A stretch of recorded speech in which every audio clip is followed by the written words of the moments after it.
Welcome to our session on attribute-based access control. Quick product safe harbor statement. What we are providing today is largely general product direction and is intended for your informational purposes only. We are going to be releasing attribute-based access control imminently in preview. We ask that if you're making purchase decisions, that you make purchase decisions based on what features we have currently available, as the final shape of products that we're ideating on and talking about today might change. That being said, I'd like to introduce ourselves. My name is Zeashan Pappa. I'm a product manager here at Databricks. I've been here for about the last 3 years. I have more years of experience than I'd care to admit as an engineer and an architect. I spent 6 of those years actually building solutions with Databricks and over 10 with Spark. I also have about 10 years of experience building scalable platforms and businesses. Hi everyone, I'm Kristen. I'm also a product manager on the catalog team. My primary focuses at Databricks are discovery and governance experiences. And prior to Databricks, I worked at a company called Okera, where essentially our sole focus was access management. So have lots of opinions and excited to talk about it more today. All right, so from an agenda perspective, we are going to spend a little bit of time going over what attribute-based access control actually is. Kristen will walk us through some of the fundamentals of ABAC in terms of how we are manifesting it in our platform. We'll then have a quick story that helps to build a narrative that will lead into a demo. After that, we'll actually dive into the anatomy of what a rule is and how that relates to attribute-based access control, and we'll talk a little bit about use cases. Following that, we'll have a Q&A session. Hopefully we have enough time for Kristen and I to do a few of the questions on stage, but we have one of our lead engineers, David, who's here for follow-up questions afterward. He's in the green shirt up in the front. So Kristen and I will have to run to a different session immediately after, as soon as we end, but David will be here to make sure that if there's any follow-up questions that they're certainly going to be met. All right, so what is ABAC? Broadly, attribute-based access control. What it means is it allows access to be conditional based on the broader properties of the user that is making a request, the resource that is being requested, and the request itself. In terms of how we manifested this within Unity Catalog, it builds on top of and also coexists with the current UC security model. This includes all of the privileges, for example, select, modify, et cetera, that are already in the product. We're also able to leverage other primitives that already exist, such as row-level filters and column-level masks for fine-grained access control. And we allow you to be able to govern both data, AI, and file systems as well. If we look at that from a picture perspective, before ABAC and before we kind of decided to build this in the product, one of the really big challenges that customers had was that they were applying individual grants directly on top of data that lived in their lake or the data that lived in other sources that were perhaps federated into Unity Catalog. Now, this is obviously very powerful in and of itself, and that you have the ability to control access to this data. But one of the challenges in it is that it is actually very low leverage. I have to go and visit every single table. I have to go and apply a row filter to every single column or every single table, or potentially different column masks for different tables, and it becomes a permutation nightmare, especially if you've got tens of thousands of data assets. So with attribute-based access control, we wanted to allow you to do this in a very high leverage way. That is to say, do a little, get a lot, right? So if you look at this diagram here, rules are on top of the pyramid, and there's a small amount of rules because you don't have to write nearly as many rules to be able to enforce access control across your system as you would with traditional grant statements. Those rules utilize things like attributes, and Kristen will talk more on attributes in a minute, but largely they are things that can be user-sourced and things that are also available on data, objects, and principles themselves. This allows you to be able to write policy over lakehouse data, so that's data, AI, file assets that live inside your data lake, volumes, models, things like tables, views, and other structured or unstructured data, as well as federated sources. So for example, all the stuff that we talked about with Lakehouse Federation on the keynote today, Snowflake, Redshift, insert database name here that we're eventually going to build a connector for. Our intent is to be able to have ABAC and our rule and policy engine be able to support all of these different systems. From a vision perspective, we also want to go deeper. We actually want to include the entire Databricks platform. Now, we don't have this available necessarily in our preview product, and it probably won't get there immediately by GA, but over the coming months and year, what we'd love to be able to build out is support for other objects that live in the Databricks account. workspaces themselves, objects like workflows, objects like pipelines, things like dashboards and notebooks, queries, et cetera. Being able to write expressive policy to be able to target any of these types of assets wherever they might live. All right, Kristen's going to walk us through some concepts and fundamentals. Awesome. Thanks, Zeashan. Yep. So we're basically going to talk through 3 different fundamental topics. So at least those are the parts that we think make up ABAC. Okay, so we have attributes, which are essentially our way of describing or characterizing the data. We have rules, which are our way of deciding who should get access to what and what that access should look like.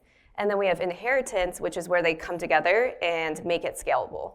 So I'm going to break down all 3 of these and talk through them in more detail.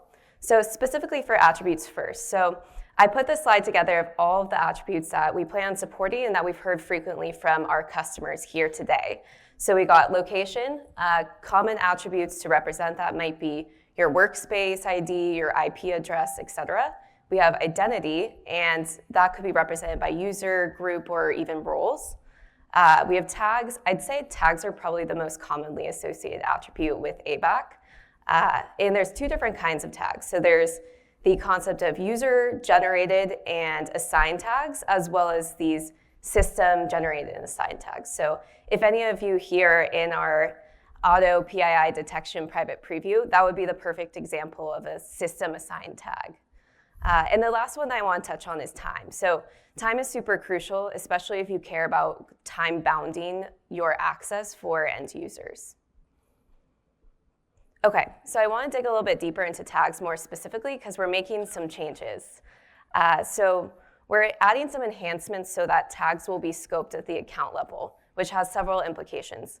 The first being, instead of having classification systems for each metastore, you'll now have a single classification system and can actually have that represent your business taxonomy more accurately. So today we have a lot of different tags across our platform that are spread out based on the different feature sets, and we want to improve that and enhance it so you only have to control one classification system as your source of truth. The second implication is that because they'll be scoped at the account level, you can not only apply them to things like UC objects, so tables, models, et cetera, but also things outside of UC, longer term. So things like clusters, dashboards, et cetera. Okay, now I'm going to dive into a couple of the core use cases that pop up quite frequently. So the first one's governance, and I suspect that's probably largely why a lot of you are here today. So for this case, we've got data stewards. They might want to classify data as sensitive, either to show that you're being GDPR compliant and meeting regulations, or maybe just controlling access itself.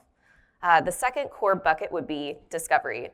So in terms of discovery, I often associate that with more like the data practitioner persona. So users who want to find like data and find it more easy to find them by grouping them based on a tag. So for example, if I were a data engineer, I had to create a model based on marketing data. It's a lot easier for me to go filter based on a marketing tag versus to go through the hundreds, maybe thousands of tables in my catalog, right? And the last bucket would be attribution. So I associate this typically with more of like an admin associated role. But in this case, if I were an admin, I might want to see who's spending the money, right? So I want to see and track usage based on particular domains within my business. So I might want to apply a cost center finance tag and see all finance related assets and how much they're spending. Okay, so in addition to introducing these tags at the account level, we're also planning on updating our permission model. So we're planning on introducing privileges on creating, updating, and deleting tags, as well as separate privileges on who can actually assign and remove tags from objects. And the intent for this is to make it more flexible based on your individual use cases and businesses. We know we can't cover every single use case out of the box, so by creating more fine-grained privileges, we can ensure we're more likely to cover them. I will say, so the one caveat with introducing more flexibility is you're also increasing the likelihood of friction. So the way that we're going to combat that friction is by introducing permission sets. So if I wanted to grant Zeashan managed tags, I could grant him a single permission instead of 6 or 7 in several individual permissions. So it makes it a lot easier and more scalable, especially when you want to distribute access and control of this classification system, right? Okay, so in terms of where you'd actually go to interact with tags, so I put a screenshot here. This may change over time. We're iterating on it, so please let me know if you have feedback. But our goal is to have a strong UI experience to go and actually interact with tags. So we want you to be able to view all tags within your account, where those tags are assigned, and which policies or rules actually reference these tags. So we plan on having a full UI experience for this, but in addition to that, the goal is that you can use REST API as well to interact with these tags. And then in terms of the tag assignments themselves, so that would be if you assign a tag on a particular object, say like a table, for example, you would be able to interact and remove or assign those tags via SQL, REST API, or the UI as well. So the meta point here that I want you to take away is we're trying to make it super flexible for your use case. And in addition to that, we want to ensure that if you have your classification system or source of truth tags in another system, like one of our catalog partners like Calibra or Elation, we're going to make sure that you can sync those tags between both systems. Okay, so that was basically the attributes bucket. So now I'm going to talk through the rules bucket. So like I said before, rules are essentially our way of determining who should get access to what and how restrictive that access is. So these rules can be assigned at the table, schema, or catalog level. And in addition, they can be applied to some combination of users, groups, and roles. And the way that we make these rules flexible is by referencing those attributes that I spoke about before in our condition statements. So in addition to this, I think right now we have our row-level security and column-level mask. If it's not in GA, it's about to be in GA. So we're planning on building on top of that functionality that we previously introduced, and are also planning on supporting grant rules and deny rules as well.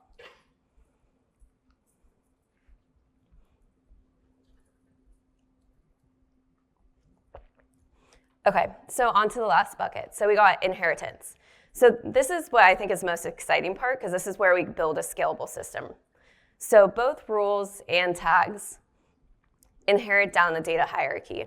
So what that actually means is if I were to assign a tag, say confidential, for example, at the catalog level, anything within that catalog, so schema, UC objects within it, would all be considered confidential as well. Similarly, for rules, if I were to assign a rule at the catalog level, we would then evaluate the conditions at the catalog, schema, and any UC objects within it. So we put an example here where we have a business unit catalog, and we have a pretty not restrictive permission on it, right? So there's a grant all privileges on sales. So if I were to query the data and that was the only permission in place, I would see everything.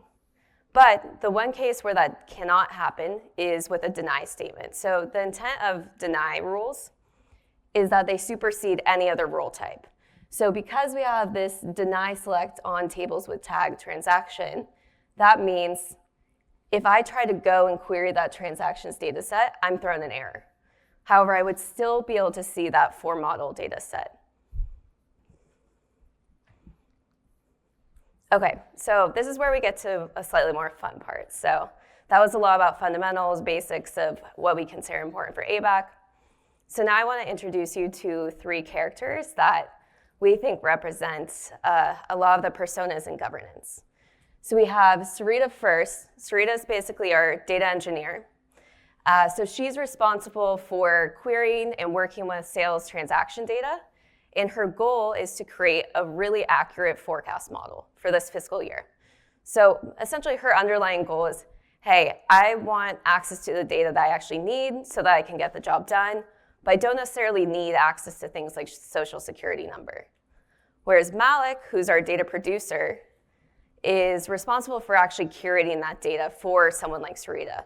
So he would be our, you could say, data producer, data owner in this case, and might be the one that's actually creating the catalog and data within it. In addition to actually having to bring in the data, ingest it into this catalog experience. He would also need to assign the appropriate metadata. So essentially, he would be the one that creates comments. Maybe he's using AI-generated comments, or also would be the one that's creating and assigning those tags.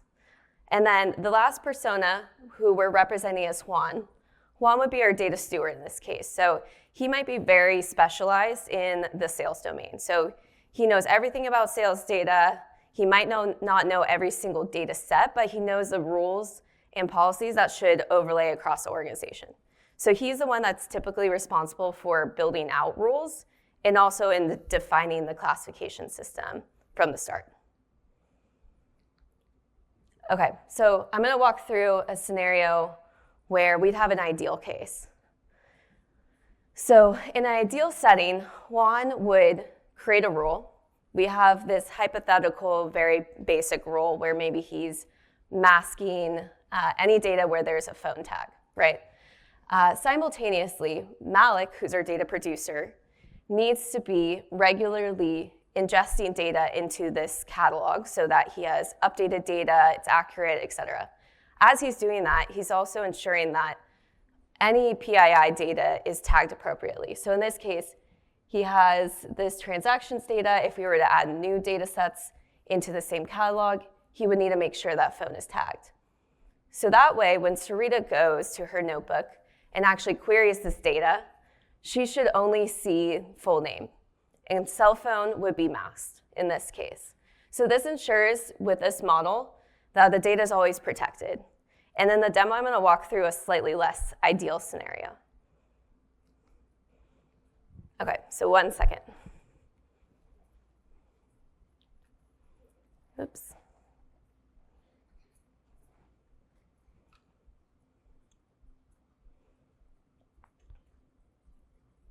Perfect. Okay, so we're gonna bring those same characters to life in a UI-based demo here. So we got Sarita, as a reminder, I know there's a lot of characters. She's our data engineer. So her goal is to make the forecast model based on sales data. So she needs to query the data, see if it's the accurate data, and make sure that she's only accessing the things that are necessary. So she might come here to the Workspace tab and click on her notebook. It looks like she previously attempted to query the same sales data, so she's gonna rerun these queries. And what you can see here is it looks like Sarita has access to things like transaction ID, region, and also credit card number. So that's not great. Let's see what she gets in the second one. So for the second one, which is this EMEA data set, it looks like she can see like product ID, but she can also see credit card number. So that's not ideal, and something clearly happened where she got overprivileged access, right? So we need to pull in our characters Juan and Malik to remedy this situation. So again, as a reminder, Juan is our data steward. He's responsible for creating that classification system and maintaining access control across the sales organization and the data within it. So what Juan might do would be he comes to our tags UI. And we can see that there's quite a number of tags already created. So we got sensitivity level, cost center, et cetera. But there's nothing to do with PII or credit card number. So clearly there was a gap here and he needs to create a new tag. So what Juan would do is he would type PII for the key, pretty simple, and then also add any values that he wants to be associated with PII. So in this case, credit card number, social security number, and zip code. And he's gonna write an optional description to ensure that any other data stewards on his team know when they should be using this tag, so this doesn't happen in the future. So here we can see that the tag was applied appropriately and is shown in the tags list. So this is where Malik enters. Obviously, it would have been ideal if the classification system had been fully defined ahead of time. But now that the tag is there, Malik can apply the appropriate tags on all of his data so that he can ensure it's appropriately tagged. So here, Malik would go to his sales catalog and open his default schema. So this is probably unrealistic to your environments, but he only has 2 tables in here. So he's gonna go ahead and tag them accordingly. So here we can see the credit card number column, and he's going to select that same PII credit card number tag and hit save. Perfect. Okay, so now we see the tag was applied, but since we need any rules to apply across the catalog, we need to ensure that tags are assigned across all of these different tables. So he's going to go ahead and assign the same PII credit card number tag to the sales transactions table as well. So here we can see this is successfully done. And now it's time for Juan to come in and create that rule retroactively. So again, Juan is our data steward. Would have been ideal if he had created it from the get-go, but we're here, so he needs to create it retroactively to take away some of that access that someone like Sarita had. So what Juan would do is he'd navigate to our rules tab in that same catalog. And clearly there were no rules, so he's going to go ahead and create a mass credit card number tag here and put, again, another optional description to make sure his data stewards know what this rule actually does.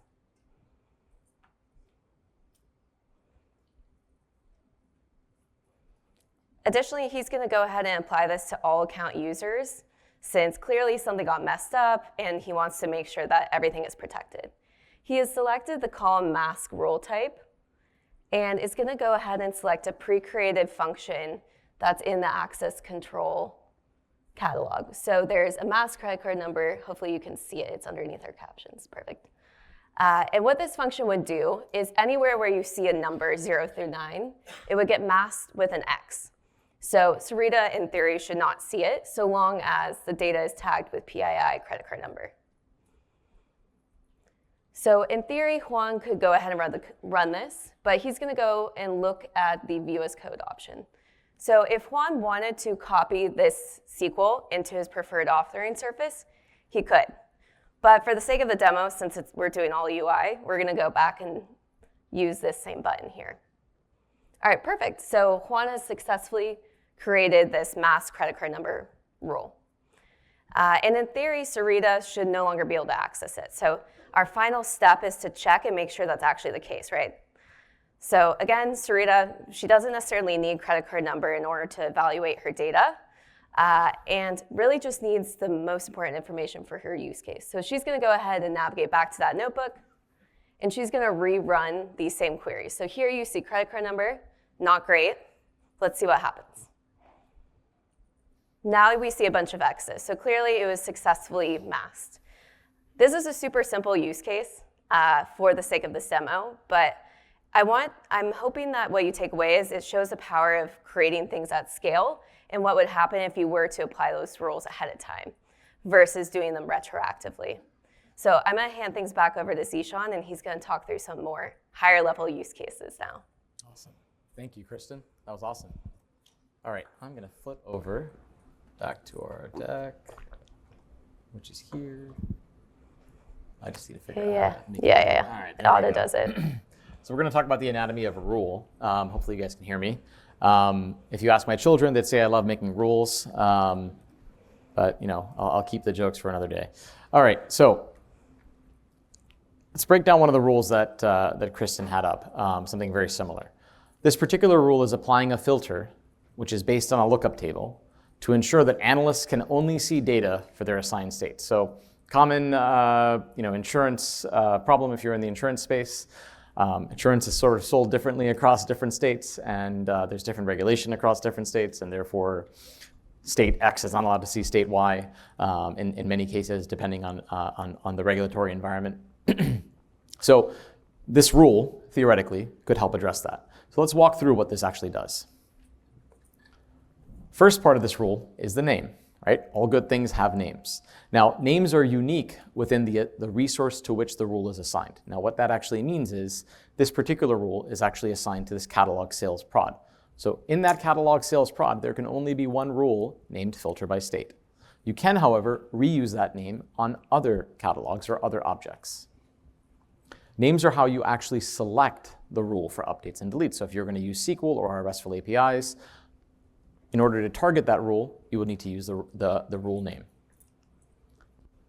The resource, in this case, is where the object is applied, or where the rule is applied in the hierarchy. rules are enforced on all objects at or below where they are applied. So in this case, this particular rule will apply to entities inside the catalog sales prod. Kristen talked about 4 different types of rules: row filters, column masks, grants, and denies. A row filter is exactly what you think it is. It will apply a row filter when the condition is met to all objects that match inside that particular container or object that you've applied the rule on. Column mask will do the same thing. Grants are a little bit different, denies are a little bit different. We'll step into some of those details, but effectively a grant would allow you to take any privilege that lives inside the Unity hierarchy, the Unity security model. If you remember what I said earlier, right? ABAC coexists alongside the existing UC security model. So all of those privileges that exist in the UC security model today, grant rules in ABAC would allow you to effectively use them and apply them to objects. Same thing goes for denies. And we'll talk through some use cases in terms of how denies can help you. All of these rules are applied only when conditions are met, and we'll talk about the conditions in a second. The next part of this rule, in terms of its anatomy, is a target and filter. The target here is who are the principles which I am applying this rule for. In this case, I'm applying this rule to a group called all analysts, and I'm accepting a group called analyst managers. So I'm basically saying here in plain English, all of the analysts that are in this particular group, this rule will apply for, except for people that are in the group analyst managers. I'm also applying a filter for this rule to only select objects that are of a certain type. In this case, tables. So I only want this rule to apply to tables. The next here is the conditional line. Now this could be a much more complex condition if I chose. I chose actually a very simplistic example because I only have so much space and real estate on a slide. But a condition is applied to the object that is being accessed. And effectively, it is a Boolean evaluation to true or false. It can use attributes from parent objects that are above where that object lives in the hierarchy. It can also use attributes from the user as well as the request. So all the stuff that Kristen has talked about, tags and location, identity, etc. This is where those attributes can be used to basically form a evaluation expression, and that is how the rule is evaluated in terms of whether or not it's going to be applied. All right, let's talk a little bit about use cases. This is where I think things get more fun. Kristen mentioned this very early on, time-bound data access. Common problem the customers have come to us with for years is, I want to enforce a policy that automatically expires, like magic. I want it to go away after a certain period of time and no longer be in effect. This is possible. In building on the same story characters we had from before, Sarita is a data engineer who needs access to transactional tables in the data lake for a 3-month project. She doesn't need access to it forever, she just needs access to it for 3 months. Juan, the data steward, would create an ABAC policy that is time-bound, which means it would expire after 3 months. That might look like this, right? I'm going to give you access, a grant select on all of these tables inside this particular schema to my data engineering group, whom Sarita is a part of, for all tables when the current date is less than 3 months from today, conveniently. Another common pattern is region-based data access. So let's walk through this scenario. Sarita is the data engineer. She's based out of America, but she wants to access a data set that's stored in Europe that also contains American data. But it also has data from other regions like EMEA or APJ, etc. Malik, who is the data producer for all of this data, simply wants to ensure that his analysts and his engineers can get functional access to data. Juan, who is the data steward, wants to make sure that things like GDPR are not violated. He doesn't want to end up in court. He doesn't want to have to pay a fine. And he wants to ensure that Sarita can only see data for America. So what does this look like? This is a little bit more complicated, but it's a complicated use case. But it's very, very easy to solve with attribute-based access control. So in this case, on the right-hand side, we've got a rule. This rule will apply this filter, GDPR filter, on a schema, and it's going to call this row filter function, and it's going to look and apply this row filter function whenever there's a column that's discovered that has a tag called region.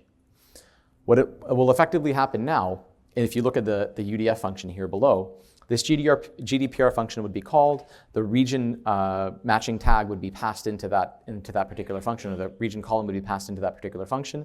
And then we're going to go to a lookup table, and based on whatever region that particular row or that record is, we now know what is the appropriate group that has access to see data that's in that region. And then we simply, it's a little bit hidden by the captions here, but we simply will do a group membership check to see, hey, is Sarita, or the user in this context, a member of that particular group? And what ends up happening is, in this scenario, Sarita will only see records that are marked AMER. So all the records that are in that data set that are marked EMEA or APJ, she wouldn't see. And this simple rule, if there's any table that has a region field on it, and it's been tagged region, and they have these same sites, if you've done your job as far as your information architecture and consistency across your lake is concerned, and you have consistent region codes across your data, you can create a single policy that makes all of this data available to Sarita without having to go and reach every single table that lives in your lake. Another problem we hear from customers a lot is that of distributed ownership. I hear this all the time. I've probably talked to many of you before, but I talk to many customers, and they're constantly bringing this to me as a challenge. And the reason for this is that the person that is producing data and the person that is providing access is not always the same person as that who is authoring policy. A lot of times they're very different people. Now Malik, in this case, the data producer, simply wants to provide access to analysts to these sales transactions. But Julie, who's the CDO, she wants to make sure that PII information is masked for people who are in the back office. So front office users, you can have access to people's phone numbers and email addresses because, hey, you're actually contacting them. But the folks in the back, you shouldn't be seeing that, right? So simple use case. In practice, without attribute-based access control, Malik has to take Julie's requirements and make sure that they are met every single time he produces a table. And that's obviously friction, right? Because two people having to talk and interact about anything is an obvious source of friction in any organization. With attribute-based access control, you have a way to do it in a distributed asynchronous fashion. So Malik can set a rule that gives functional access, and Julie can set another rule that masks the information that she wants to keep hidden. Another common case, and we talked about denies earlier, is the ability to restrict default privileges. So we are actually expanding, and I think Kristen mentioned the concept permission sets. Permission sets are a way for us to group permissions together inside Unity Catalog and the Databricks platform.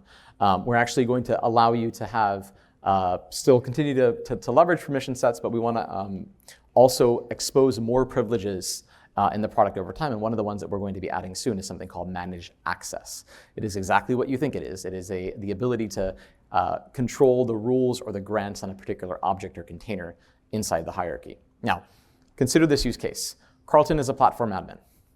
He wants to make sure that users do not have the ability to give other users access to data sets that they create. I hear this from you guys all the time. I don't know, I'm sure you have too, where, hey, I created a cool table, I put it in my schema, but then I gave access to somebody else, and now there's some personal information or some sensitive information that user one has sort of leaked by accident to user two, and they didn't realize that they did it. Common problem. Denies help with this significantly. You can take away a user's ability, for example, to be able to share the data that they have created. There's all sorts of other interesting scenarios, such as what Kristen pointed out earlier, but nonetheless, a very, very powerful feature. Attribute-based access control also improves UC integrations. So if we think about our policy partner ecosystem, folks like Immuta, Privacera, Calibra, Alation, they've been building products that allow you to express policy for many numbers of years. They also have tag management systems built in. We don't want to box these people out. We don't want to box anybody out. We want everything to kind of work with our product. So we have open APIs that we've talked about today. ABAC will continue in this stretch in terms of being able to offer from our commercial product open APIs that will allow you to synchronize rules from source platforms, and whether those be partner products that you've owned and paid for, or home-built products that homegrown entitlement management systems that you might have internally. You'd be able to take those rules, translate them, write them as Unity Catalog policies, and affect them live within the product. You'll also be able to take tags out of the product and push tags into the product. So ABAC will really help with that integration story, because these other systems and other partner products or your products don't have to scan all the metadata, determine what's in the system. They can just write these rules and do it in a much more high leverage way. Some other things that we're working on, this one is sort of in preview, but I really wanted to show it. There's a reason I have it in Parentheses, we are working on a feature that will allow you to have what we'll call exclusive access to data. And that is to say that there might be scenarios where I'm working on, let's say, 2 different sensitive projects. Project A, I've got access to a few different data sets. Project B, I've got access to different data sets. And in this case, the scenario, I talked about PHI versus PAI in this example. But the reality is I'm not allowed to combine these data sets together, but independently I should have access to them. And this is a hard problem to solve. And one of the ways in which we are hoping to solve it is by giving you the ability to effectively set a role. And I'm going to put my air quotes on for this because we haven't landed on if we're going to call it that. So I want to be clear about that. But we are looking at a way for you to be able to set us effectively what is a session context and say, hey, for this part of my session, these part of my commands, I want to be able to run with this permission set versus this set of permissions in a different context. So this is something that's very top of mind for us. We're in the process of figuring out exactly how we're going to build this, but we do see this being a very natural tie-in to attribute-based access control and something that can be leveraged as part of attribute-based access control. Everybody, thank you so much for coming. It's great to see all of you here. Thank you. This is awesome.